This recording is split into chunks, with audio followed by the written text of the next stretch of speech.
of y'all might know a little bit about that. It was not for a celebration like today. I was here to testify before what I can only describe to you as, and I hope they listening, a clown show.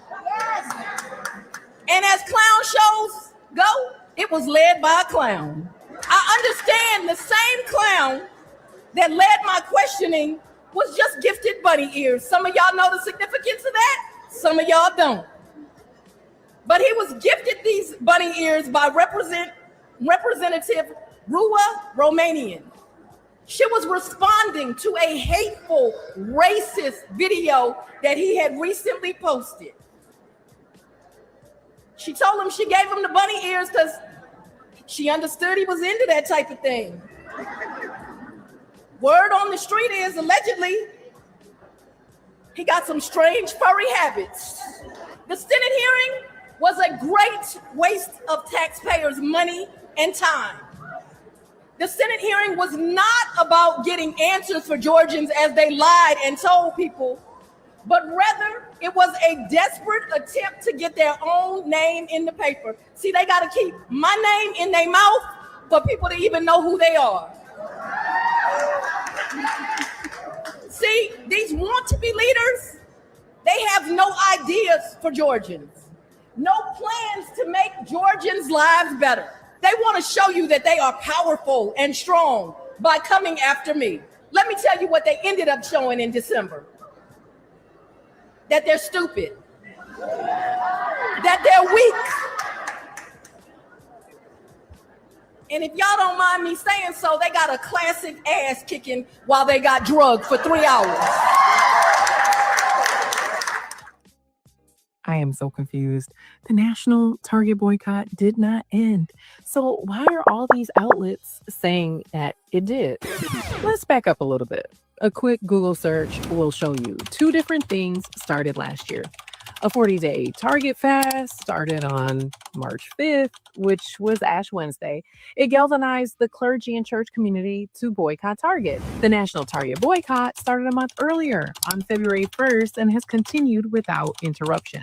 So the leader of the 40-day fast that ended last April said he's now ending the boycott too.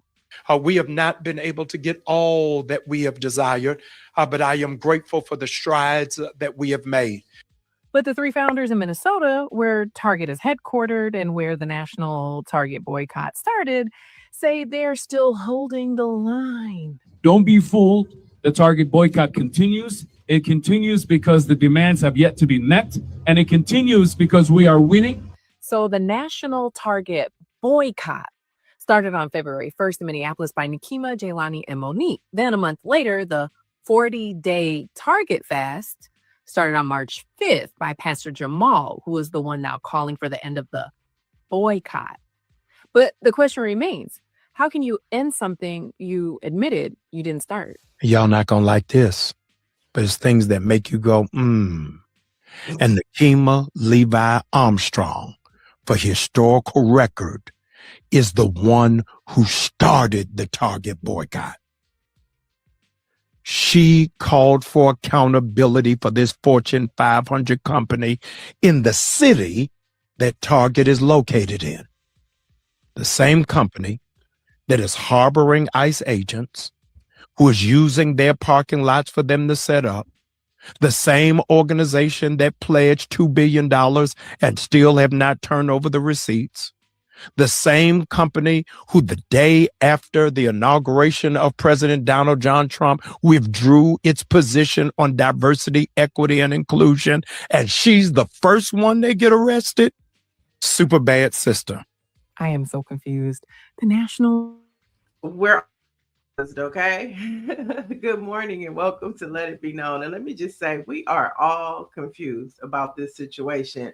But we're going to have NEKIMA Levy join us, Armstrong join us this morning. And I see she's in the back. Can we bring her in? Let's just get to it, Greer. No need to waste time. Good morning. Good morning, Neo. How are you? I am well. Thank you for being here. Let's just get straight to it. We saw the video a few weeks ago. You know, Jamal Bryant giving you credit for starting the boycott. But we also saw him use the moment to try to slide into the conversations about churches and churches being raided. And so once again, he's used something that you've done and tried to co-opt it. He got no traction for when the white man went in his church. He tried to get attention for that. It failed. And now we have another situation where yesterday, in the wee hours of the morning, he decided to hold a press conference and fly himself to Washington, D.C., okay, to have this press conference. And so let's just talk about it. What was your response when you first heard that he was having this press conference? Well, honestly, I found out because I got a breaking news alert through our hometown newspaper, the Star Tribune, which is located in Minneapolis, saying that there was an end to the Target boycott. Now, I'm sitting here as one of the 3 founders of the Target boycott thinking, how can there be an end to the Target boycott when we didn't call for an end to the Target boycott? Target has not addressed our key demands, the first being to reverse its decision to roll back diversity, equity, and inclusion, which Target announced in January of 2025 after political pressure from the Trump administration. Because as you know, Niel, January of 2025 was when Donald Trump began his second term as president of the United States. And right away, he began attacking diversity, equity, and inclusion. And Target was one of the first companies to bow down or capitulate to Donald Trump by making this announcement, which many of us saw as a slap in the face. Mm-hmm. So, of course, we responded by launching this national boycott. So to have someone who does not live here, who was not responsible for launching or organizing the boycott, hold a press conference in Washington, D.C., because they know they're not welcome here, in the Twin Cities, calling for the end to a boycott that we started, was in many ways shocking, but at the same time, not shocking, based on what we've dealt with over the last year. You know what, though? You brought up a good point right now. Like, he went to DC. Why didn't he come to Minneapolis? That's where the headquarters are. That's where you want to, make this celebration that is over. And he also mentioned that Target's new belonging program is essentially DEI under a new name. Now, you've called this crumbs. What is the fundamental difference between what Target is offering and the actual justice that the coalition is demanding?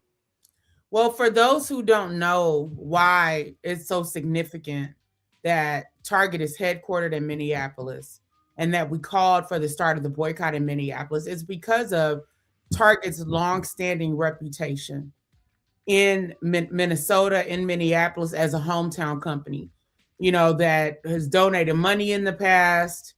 They have a store actually on Lake Street, right across the street from the 3rd Precinct police station. That's the police station that the 4 officers worked out of who were responsible for murdering George Floyd in 2020. So Target saw, what happened in our community with the uprising. They saw the 4th Precinct go up, the 3rd Precinct police station go up in flames. Mm-hmm. As a response to the murder of George Floyd. And they saw us, in despair, in our community after literally witnessing a murder of a Black man at the hands of Minneapolis police. And of course, the world witnessed what happened. And so Target understood, or at least we thought, the significance of that pain and that trauma.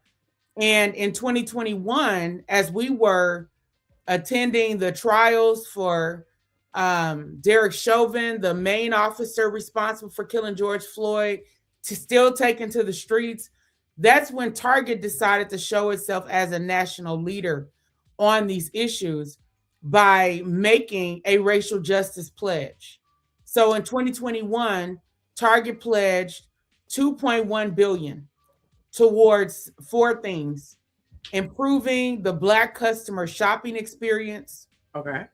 getting more Black brands on the shelves, improving their hiring and promotion practices for Black employees, and improving their supplier diversity network, right? They also would normally participate in reporting around how they are doing with regard to specific diversity measures for the LGBTQIA community.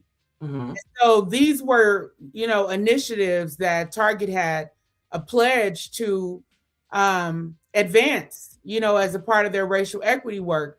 Then, like I said, suddenly in January of 2025, they became one of the first companies to turn their backs on diversity, equity, and inclusion. And in their initial statement, they talked about this so-called belonging program. Right back then, why that's being brought up now as a concession by Jamal Bryant makes absolutely no sense.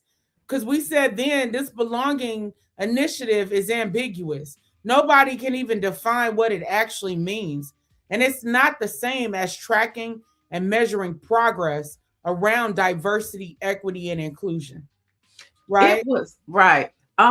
It was all types of headlines coming out yesterday. And then we also saw Tamika Mallory and Nina Turner. Well, first the flyer came out. It was just him on there, right? He came out. He's having a press conference. Then a few hours later, Tamika Mallory posted it, and she was on the left and Nina Turner was on the right, or vice versa. And then they were there.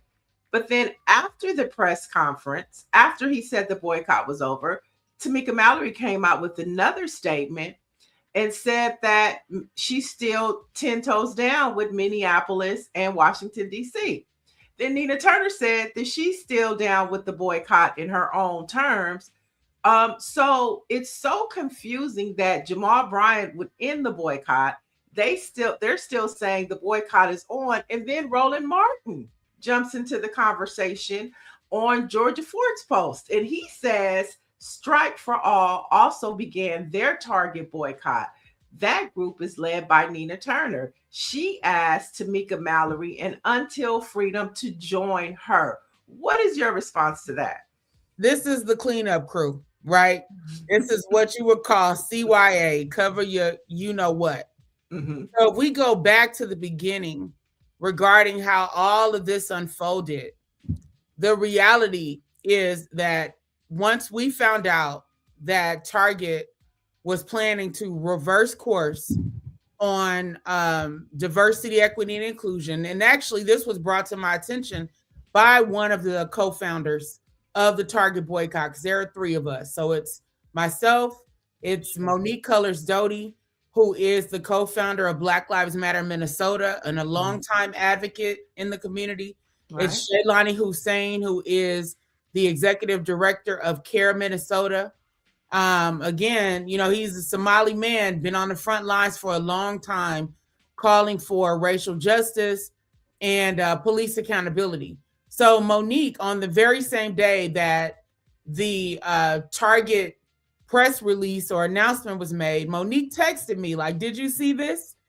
So I'm looking at this announcement, just shook, like, Target, how could you be one of the first companies to capitulate to Donald Trump when you had made your store so welcoming, at least in theory, to Black folks and other people of color, to women, to, et cetera. Right.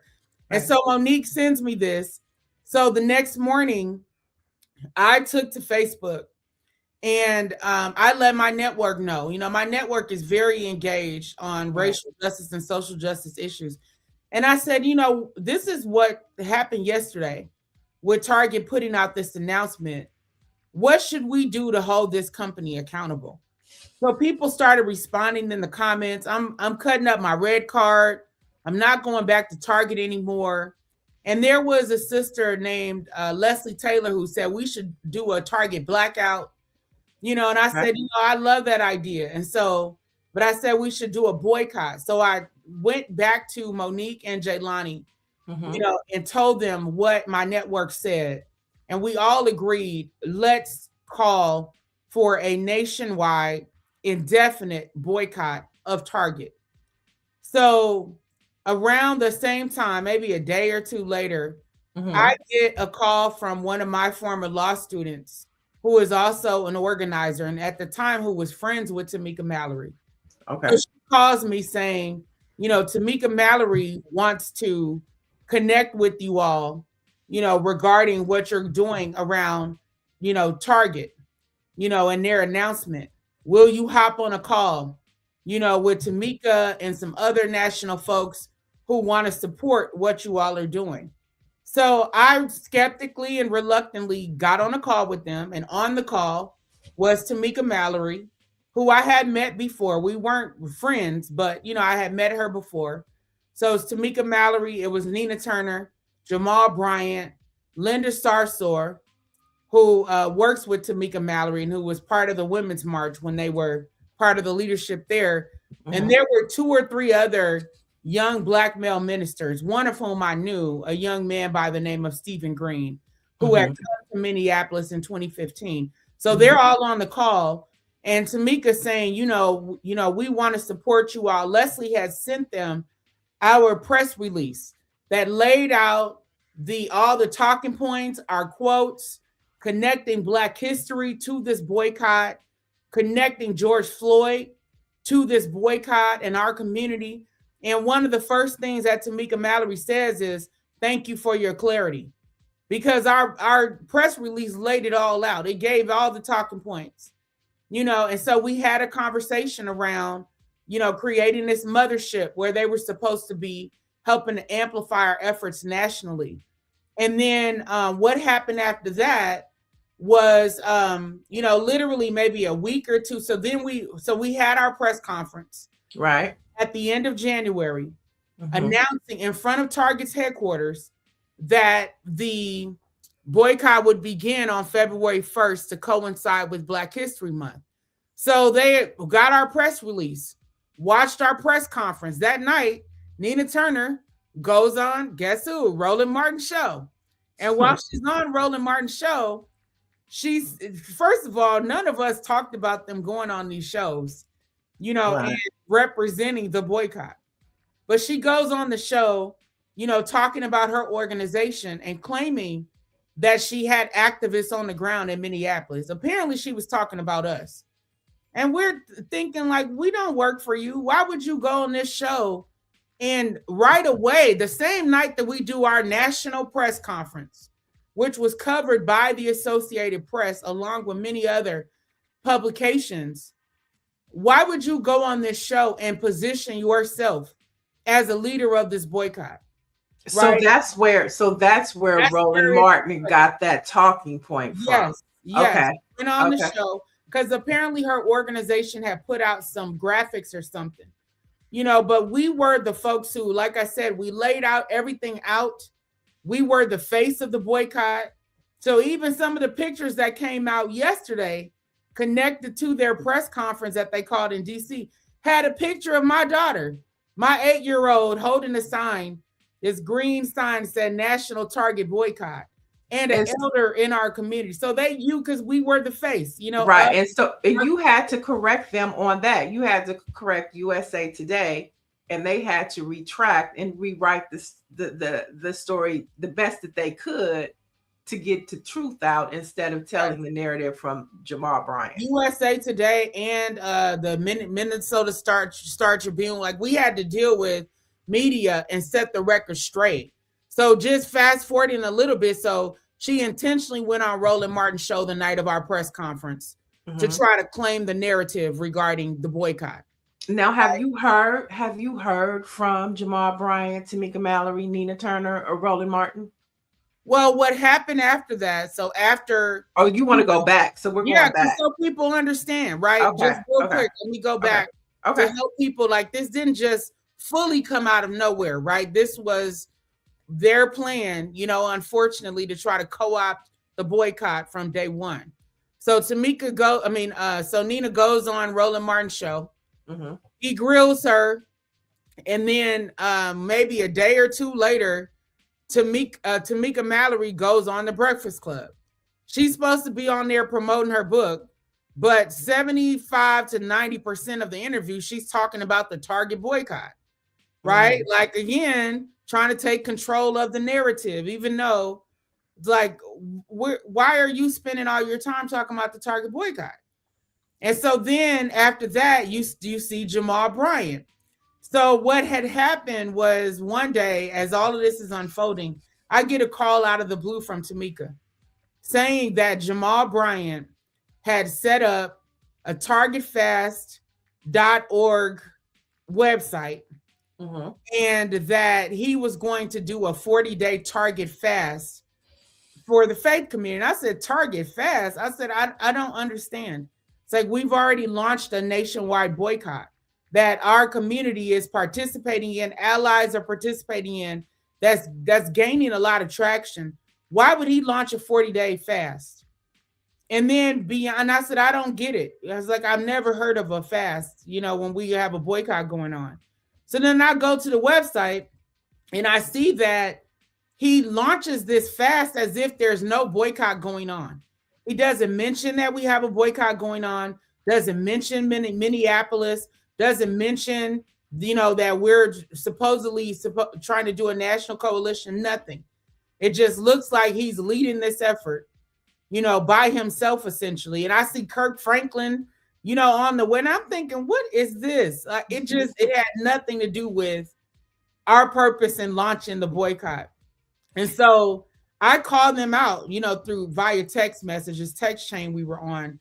And I said, help me understand, why is there now a 40-day fast while we are in the midst of a national indefinite boycott of Target? I said, this will cause confusion. I said, it makes no sense. And what's supposed to happen after the 40 days? Like, are we expecting a company to just fold in 40 days and give in to the demands? And one of the other things that happened during that call with Tamika, where she told me about this, she asked me what our demands were. So I tell her what our demands are. When I look at that website, 2 of our demands are on that website. Wow. So they're doing all this sneaky stuff. And when I called it out, Tamika says she was on a flight, that Jamal would address my concerns.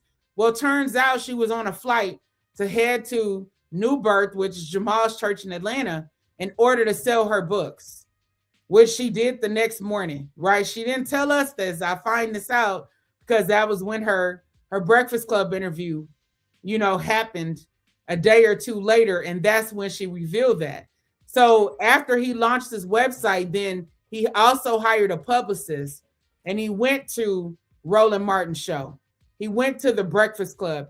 He went to CNN to begin positioning himself as the leader of the national Target boycott. Not once did Tamika or Nina try to correct the record and tell the truth. And so I basically, I let them know my concerns on this text loop with them. Then my former law student who had, connected us right in the first place, she wound up going in on them because she saw that they were genuinely trying to co-opt the boycott. And let's just say this too. This has been going on for a year. We've had you on the show several times talking about this situation. We've had you talking about at the core why it started in Minneapolis. And so this has been an ongoing battle. I mean, you've had conversations with Reverend Al Sharpton when he went to Target. Do you want to talk a little bit about that and what came out of that?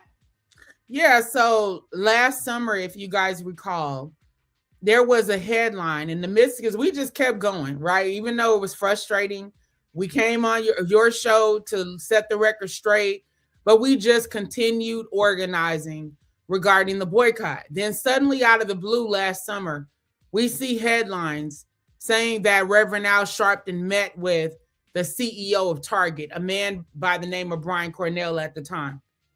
And we're looking, thinking, what does Reverend Al Sharpton have to do with this boycott? And why would he be meeting with the CEO when he has not been involved? If you remember, Reverend Al Sharpton had a Costco strategy where he was bringing Black folks to Costco to get membership, which I thought, hey, that's a fine strategy because Costco is a good alternative for some people. but I never expected him to meet with the CEO of Target while we are in an active boycott led by the people who live in the community where Target is headquartered. So that wound up happening. And after Reverend Al Sharpton met with the CEO of Target, I suddenly get an almost frantic call from Roland Martin, basically saying he was going to launch a new national coalition. Would I join? Because apparently at that time, once everything happened with Al Sharpton, that's when they came forward to Roland Martin with the truth that we had actually launched the boycott in Minneapolis. And so so that's when Roland Martin reached out like, well, you know, I think what he thought was that Al Sharpton had tried to co-opt the boycott from Jamal Bryant in the same way Jamal, Tamika, and Nina had tried to do to us. So I'm just laughing about it. Like, you know, this is what y'all get. Y'all did the same thing to us, you know. Right. And so I tell Roland, I was like, he said, I didn't know that you all, you know, had launched the boycott. I'm just now finding this out. So you're talking about that's what Reverend Al Sharpton said. Oh, that's what Roland Martin said. And so Roland Martin had said this, and I'm like, no, you know, they don't have integrity. We don't want to work with them anymore. And so the next thing you know, so that happened, right, which was very upsetting. But then there were mixed reports, if you remember at the time, some claiming Jamal Bryant was in that meeting with Reverend Al Sharpton and the CEO of Target, and some saying he wasn't. He wasn't in the picture because remember, there was a photo op that happened of Reverend Al Sharpton, a couple of his staff from NAN, and Brian Cornell. And at the time, we're like, this just causes confusion for our community to have a Black civil rights leader posing with the CEO of Target. So fast forward again to January of 2026. Now, of course, we're in the midst at this time of an ICE surge called Operation Metro Surge, where the Trump administration literally sent thousands of ICE agents into the Twin Cities, and they were wreaking havoc on our community, literally engaging in violence, etc. So we were involved in that advocacy around that because of, one, boots on the ground, you know, as organizers, but also the fact that Target had started allowing ICE agents to stage raids in their parking lots. And so we held a press conference about that. And we had found out that Reverend Al Sharpton wanted to come to Minneapolis. And I got a call about it, and I said, absolutely not. You know, and I laid out the reasons. One of the top. Wait, you told Reverend Al Sharpton he couldn't come to Minneapolis. I didn't tell him directly. I told the people who reached out to me to see if he could come. And I said no. And I let them know why. It's like, number one being this Target boycott issue. Why would he meet with the CEO while we have an active boycott going on? That was disrespectful. And I laid out the reasons. And then we put out a press release saying we do not want these so-called national leaders coming to Minneapolis unless we invite you. And that includes Reverend Al Sharpton, Jamal Bryant, Nina Turner, and Tamika Matter. We laid it out. So we've sent out this press release specifically with Reverend Al Sharpton's name, but saying we don't, no, unless we invite you, do not come here. So he apparently got the message. And by that night, after our press conference where I named all four of them that I just referenced, I get a text from one of Reverend Al Sharpton's people asking for a call with me. So I get on a call. I go ahead, reluctantly get on a call with him. I lay out the reasons why we said no to Reverend Al Sharpton coming to Minnesota. And he tries to explain, you know, their perspective. And he winds up putting Reverend Al Sharpton on the line. And we have a conversation starting with what happened with the Target boycott and why he would agree to meet with Brian Cornell. And Reverend Al Sharpton said that Brian Cornell had reached out to him asking him to meet. And he said, I won't meet with you without the organizers of the Target boycott, which in his mind was Jamal Bryant. Right. So Jamal Bryant, and he told him also, I will only meet in New York at my office. So Jamal Bryant and Brian Cornell flew to New York for this meeting with Al Sharpton. And when it got time for them to take the picture, Jamal Bryant, according to Reverend Al Sharpton, jumped out of the picture. He didn't want to be in the picture because he had not told the truth to Nina Turner and Tamika Mallory about even being at that meeting. He didn't want them to know that he had gotten involved in a meeting with Al Sharpton and with Brian Cornell. So he lied to Roland Martin and he lied to Joy Reid, both of whom, according to Al Sharpton, contacted him going off, thinking that he had double-crossed Jamal Bryant. And Reverend Al Sharpton said Jamal Bryant was in that meeting. I have a picture of him in my office. But that had been the catalyst for why Roland Martin contacted me, because he was, in my opinion, trying to take the power back from Al Sharpton, apparently. And so, like I said, at the time I told Roland Martin, absolutely not. They don't have integrity. I am not ever working with any of them again. Right? So what does this say though? I mean, we're talking about leadership. We're talking about Black men, and we see, Black women, even including Tamika Mallory and Nina Turner, being left out of important conversations and movements that they're the face of. What does that say to you? And what has happened to you? This isn't the first time that Black men in leadership have co-opted, campaigns, have co-opted, movement. What does that say to you, or how does that make you feel? Well, one, I have a little violin playing for Tamika Mallory and Nina Turner. Listen, they're not the face of anything other than whatever they have going on.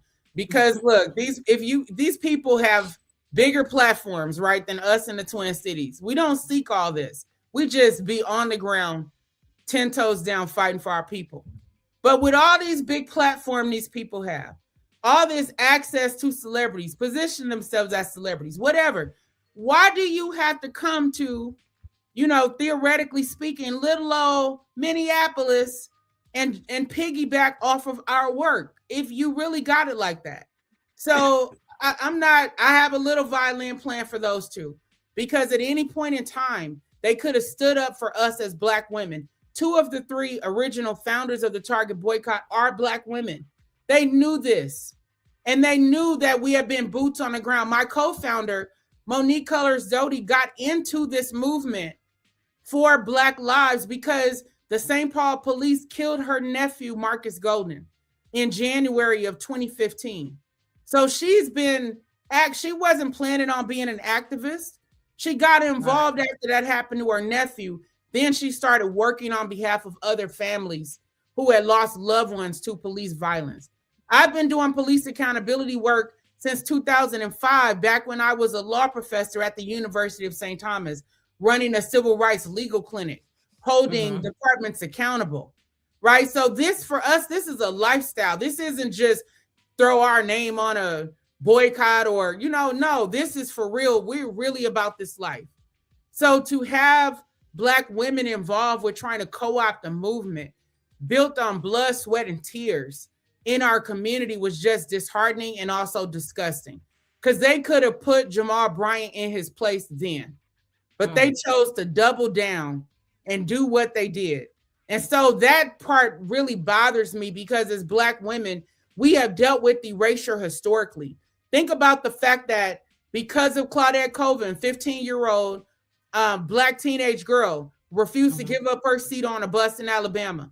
Then you have Rosa Parks, December 1st, 1955, refused to give up her seat, got arrested, helped activate the other Black women in the community who organized in the churches. And that led to the emergence of the Reverend Dr. Martin Luther King Jr. and all these men who we see as the face of the civil rights movement, even though it was the Black women doing the heavy lifting, organizing behind the scenes. At the 1963 March on Washington, those Black women walking arm in arm got sent down a separate street from Dr. King and the other men so that the men would be the ones in the photo ops, right? Why don't we know these women's names, faces, or stories? Because this erasure of Black women's leadership and our labor and our ingenuity is systematic. So again, to have Black women involved in it is just a real slap in the face, and it's disheartening. Am I surprised that some of these men jump out in front of Black women in modern day history? No, that's what they were taught from the 50s and 60s, and they still think that it's okay. It's a patriarchal perspective, even from some Black male leaders in our community.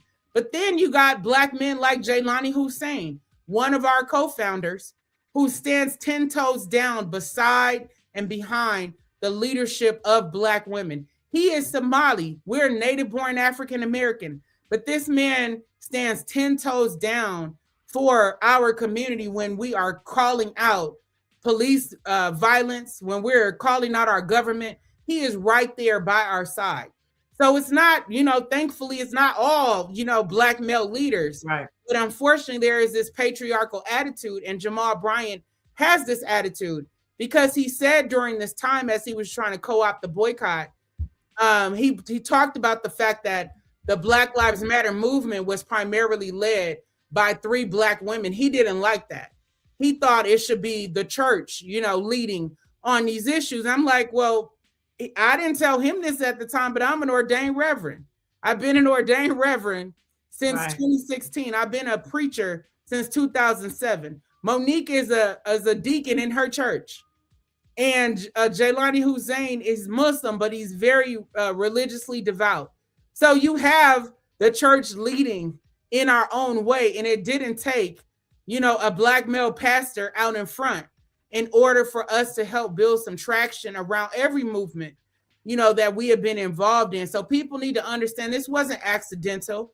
This was very much intentional, with regard to how this co-opting happened and how it led to yesterday, as we said in the beginning, them flying to Washington, D.C., to the National Press Club and having a joint press conference between the 3 of them.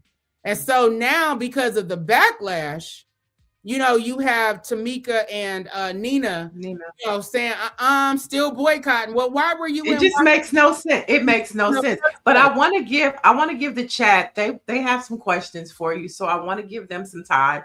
Mike V says, Grand Rising NEKIMA. What exactly are these folks gaining from their efforts after your economic boycott? Well, number one, notoriety, right? People knew them. But think about what's happened since that time. You have Jamal Bryant on all these news stations, speaking as the voice of the Black community, regarding this boycott. And as a matter of fact, as we started continually calling him out and letting people know that this man is not the leader of this boycott or the founder or anything, he did a 40-day fast, which came and went. From that point, remember, he tried to call for a boycott of Dollar General or something, an Atlanta company, and it went nowhere. Nobody followed that particular boycott, but he thought he had enough, clout and, I guess, standing in our community to just randomly call a boycott. It didn't work. But since that time, what do we have? The Route 100 gave them an award as 3 of the Route 100. Right off of the Target boycott. You had them showing up, at least Tamika Mallory, at the Congressional Black Caucus. Because remember, the Congressional Black Caucus picked this up as an issue that they campaigned on, not knowing it started in Minneapolis. Then, from my understanding, I heard that they received an NAACP Image Award as well. At least Jamal Bryant did, as a result. He did. He got an NAACP award off of the Target boycott that he did not start. So think about that. That is a lot of social capital, cultural capital, awards. And I would say the most dangerous thing that happened during that time is him being allowed at the negotiating table on behalf of Black America. It is very dangerous to have someone who lacks integrity, willing to lie as a pastor out in the open, willing to co-opt a movement he did not start and manipulate the truth at the negotiating table for Black America. And think about the outcome of that. You're at the negotiating table. You don't get any of what we're really asking for. So what do? Call a press conference at the National Press Club in Washington, D.C., selling out our community and claiming the boycott is over. Who in their right minds would do that? We were winning. We are winning. That's right. We are winning. Unified our community has been in years, and this is arguably the most successful, if not one of them, right? Economic boycotts in American history, led by Black people. So to have us unified, to have our allies standing with us, you even had the Latino freeze that happened after we launched the boycott. You had the Tesla takedown. You had these waving, these rolling economic boycotts that started happening because we taught people how to use the power of our dollar, to apply pressure and to hold corporations accountable. And I was so proud of that, to see our people actively participating. And think about the fact that it was women, right? Of course, we had men participating in the boycott, but women have the purse strings in most families to decide how to use the discretionary income that we have, right? And so it took women from all backgrounds making a decision. I'm not going to spend this money at Target. I'm going to shop small. I'm going to shop local. I'm going to shop Black women owned. I'm going to shop immigrant owned. I'm not going to shop at Target. That took a lot of restraint for Black women in particular who coined Target as Target. Me. We were in there. Our children was the next generation of Target shoppers.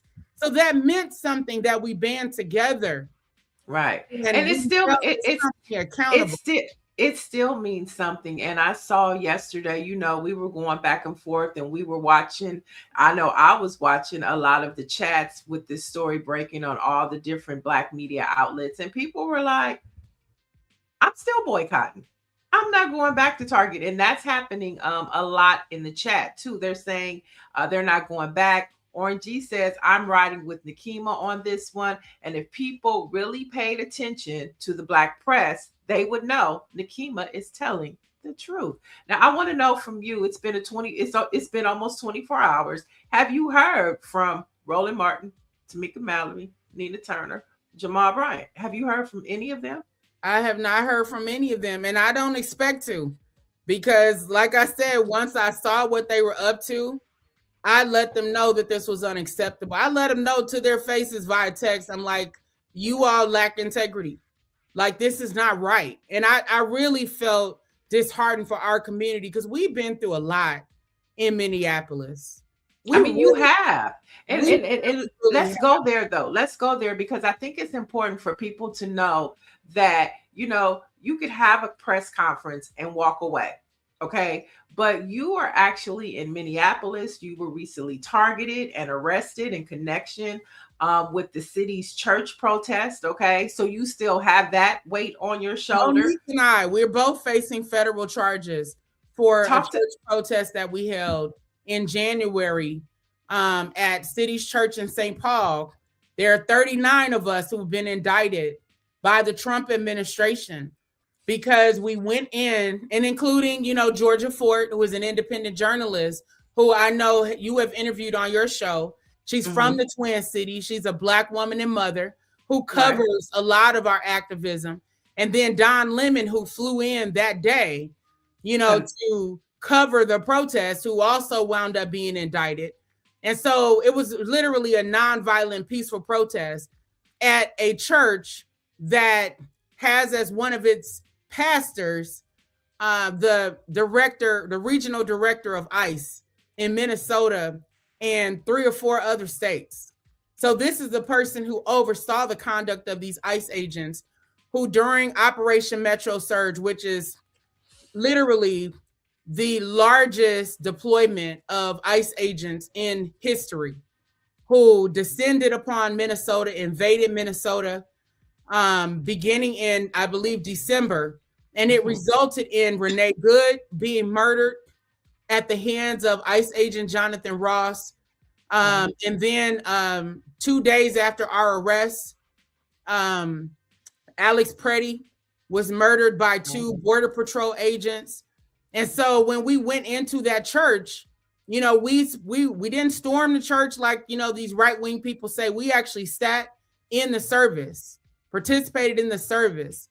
And the pastor, part of his prayer was, please chasten us, O Lord, and help us to get our house in order. And then he finished his prayer. We all said amen. And after that, I stood up and I started walking towards him. And I said, excuse me, Pastor, did you just pray this particular prayer? And he said, yes. And I said, well, he said, correct. I said, well, help me understand, how is David Easterwood a pastor here, but also serving as the director of ICE in St. Paul? Because as the director, he's overseeing the conduct of these ICE agents. Again, killing people, beating people, breaking in people's homes, kicking down doors, pulling guns on people. Right before this church protest, there was an African-American, native-born African-American family driving through a neighborhood where ICE had just shot somebody, a Venezuelan national, and people gathered over there. This family's driving from a basketball game. ICE deploys military-grade weapons at this vehicle, hits them with flashbang grenades and tear gas, and they have their children in the car with them. 6 children, I believe. Their 6-month-old baby loses consciousness because of the tear gas and almost dies. And the mother's on the phone with 911, Black mother, learning how to, basically restore her baby, resuscitate her baby so her baby wouldn't die. And then they had to take 2 or 3 of their other kids to the emergency room because they have asthma. So this was affecting real people.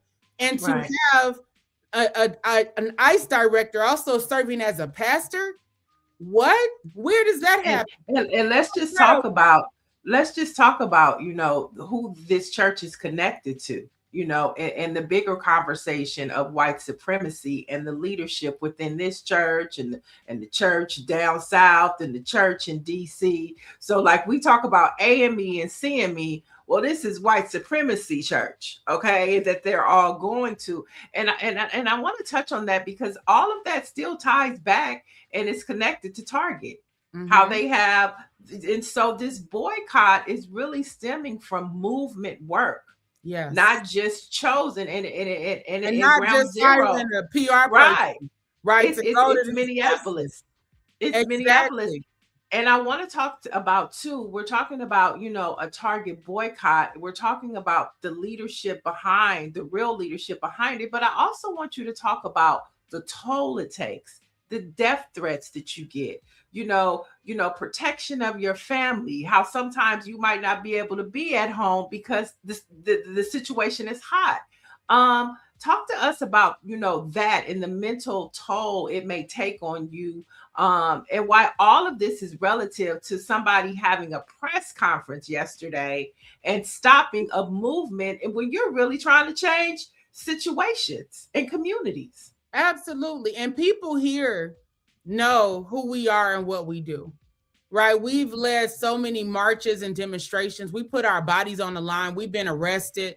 You know, I faced charges after a Mall of America demonstration that happened in December of 2014, you know, in solidarity with the people in Ferguson, in New York, in Ohio, as people were being killed by police and the Black Lives Matter movement was just beginning. So even with that demonstration in January of 2015, 11 of us were charged as organizers. I faced 8 misdemeanors. You know, during that time, they were really trying to come for me as a lawyer, as a law professor. And we fought those charges for almost a year before they were dismissed by the same judge who actually oversaw the Derek Chauvin trial. So this has been a long history of us putting our bodies on the line, our lives on the line, making the sacrifices that are needed on behalf of our community, standing 10 toes down, facing retaliation, being excluded. The list go. We tired, but we're still out there putting in the work on behalf of our people, pouring into young folks that we meet on the front lines, right? All of that is a part of our work. And that's why when the world saw after George Floyd was killed, we were ready, right? That's how we mobilized so quickly. We had already been going out, handing out masks to the Black community. We would be stationed at a local grocery store in the parking lot that has shut down during COVID. And we'd have lines of people, Black people, coming to get free cloth masks for them and their children to try to protect them. So we had already been putting ourselves on the line, showing up in our community, making sure, because we like the government is not going to protect Black people. So we asked allies, while you're making masks for hospital staff, make masks for Black folks, because we know that we're susceptible to COVID. We already face all these health challenges. So we have been out there for weeks handing out masks. So when George Floyd was killed, even though it was a pandemic, I was up in the middle of the night talking to an ally, asking her, will you help me plan the first protest calling for justice for George Floyd?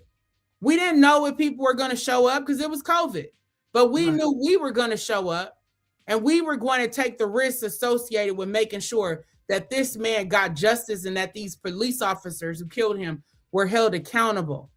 And as a matter of fact, if you go back to George Floyd, our police chief, Madeira Arredondo, first Black police chief in Minneapolis, he didn't even know George Floyd had been killed by his officers. He thought it was a medical emergency. But another organizer whose husband had been killed by police tagged me in a Facebook post that day saying Minneapolis police killed somebody by choking them or crushing their throat. After I looked online, I didn't see anything about it. I called the chief myself and asked him, did MPD kill someone today? He said, no, Miss NEKIMA, they didn't kill anyone today. Somebody died as a result of a medical emergency. And I said, are you sure? Because that's not what the community's saying. Have you seen video of the incident? And he said, no, I sent it to the Bureau of Criminal Apprehension. I said, you need to see some video immediately, because that's not what the community is saying. And this is the Black community, our community. Right. And then I went online, told people that something happened. So what Ashley said, this is what the chief said, we need to see some video. Then I was tagged in the video that was taken by 17-year-old Darnella Frazier, a young Black woman who had seen our movement. She has seen us taken to the streets, calling out the police violence against our community, holding vigils, shutting things down, documenting, because we have a huge independent journalism, cohort of folks. Right. Toussaint Morrison, Georgia Ford, On-Site Media. Yes. It's a lot of, and this is how we find out, and this is how we get the truth from the boots on the ground, independent journalism. So we're going to have to wrap up soon, but I wanted for folks to get a sense of how is Minneapolis doing now? We see headlines that the Trump administration says we're pulling out. What's happening on the streets of Minneapolis right now? Well, I would say that we started to experience a decrease in the number of ICE agents that were here in Minnesota. And that's because as the world now knows, right, we're about that life in Minnesota. We tried to show people in 2020, they didn't see it.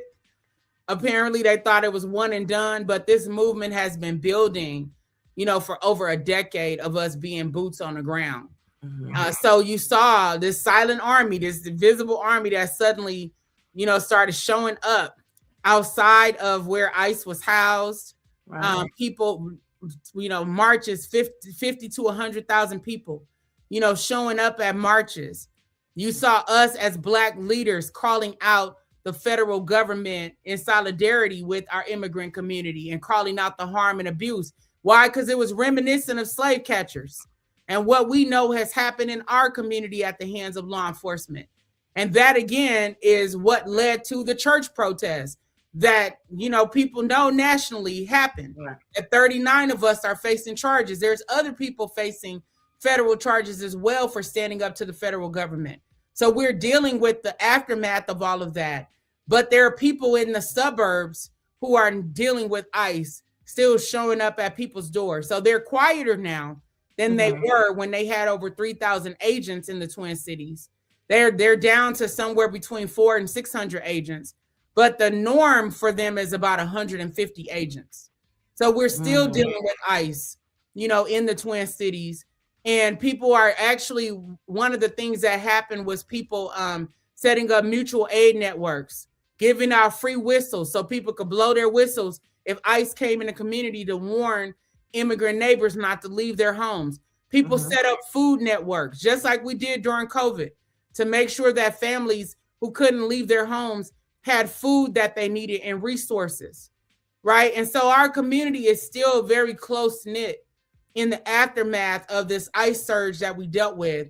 And we're still calling out the Trump administration, the federal government, and Target Corporation, because on February 1st, we let people know we're entering year 2 of this nationwide Target boycott, because Target has not reversed its decision to roll back diversity, equity, and inclusion.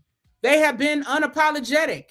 They've tried all these tactics. You remodeling their stores, bringing different brands in, making their employees smile more. They think all these things are going to get us to return to Target. And we said, absolutely not. You aligned yourself with an authoritarian regime and turned your backs on your most loyal customers. We are not going back into Target. That was our stance and still is our stance, even with these folks, namely Jamal Bryant, Tamika Mallory, and Nina Turner having this press conference yesterday. And like you said, Niel, you know, Jamal Bryant called for an end to the Target for no reason. The Target boycott is working, right? And I want to just run down the effects so far. Okay. People who may not have been paying attention. Target has lost over $15 billion in their valuation as a company. They've taken reputational hits since the start of this boycott. They've had to replace their CEO, Brian Cornell, with a new CEO. And before he was uprooted from that position and placed on the board as the board chair, he lost millions of dollars in compensation behind this boycott.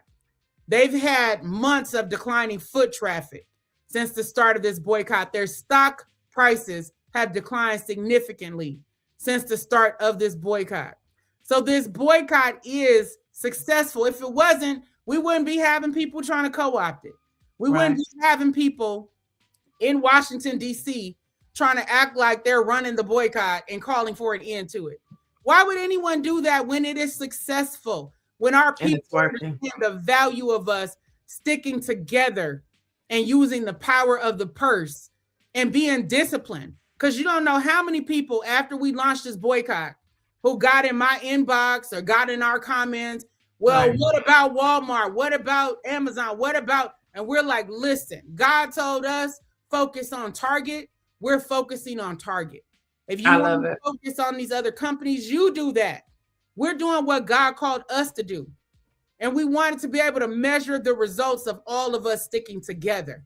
And that is what we have seen. That's why Target is scared. That's why they're desperate. That's why they got Jamal Bryant to try to call off the boycott. But the devil is a liar. The boycott is still going on. It's still going strong. It represents the power of the people.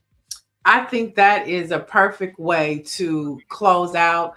And I wanted to give you this time because I know a lot of times when networks call, they give you a 5-minute hit, right? And that's not how you tell the story and you get to the bottom of the truth. So we wanted to give you this time this morning to just let it all out. And I hope that you feel like you have done that. And most importantly, we wanted the people to know that the boycott is still on, it's still strong, and we're not going back to Target, okay? No matter what the pastors say. So as you know, you always have, no, he doesn't. You always have a home here. You're always welcome to come on the show. We appreciate you taking this time to share your thoughts with us. And we'll be back tomorrow, family, with more news, more views, and opinions right here on the Black Press Morning Show. Thank you, NEKIMA. Thank you, Nia. I appreciate you.